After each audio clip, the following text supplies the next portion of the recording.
Apskatīsim viduslaikus aptuveni no 5. līdz 15. gadsimtam. Kas būtisks šajā laikā notiek? Noteikti jāmin vikingu sirojumi, ko redzam arī Latvijas teritorijā. Tie vai nu notika mierīgi, ar kādu mantu apmaiņu, vai arī atņemot kāroto ar varu. Raganu medības. Kāpēc raganu medības? Tāpēc, ka viduslaikos katru jaunu ideju apspieda. Cilvēki bija māņticīgi un baidījās no pārmaiņām. Tas saistīts arī ar krustakariem.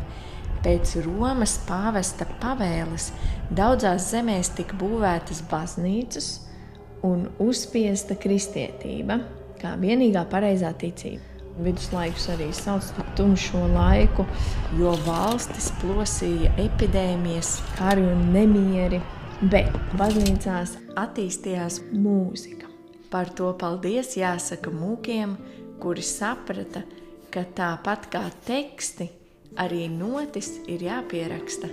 Baznīcās jau bija noteikti dziedājumi un tika mācīta mūzika.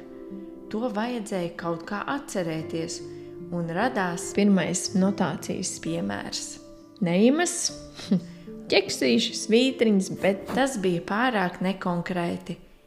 Šo problēmu atrisināja itāļu mūks Gvido, mainot mūzikas pierakstu, kas daļēji ir saglabājis arī mūsdienās.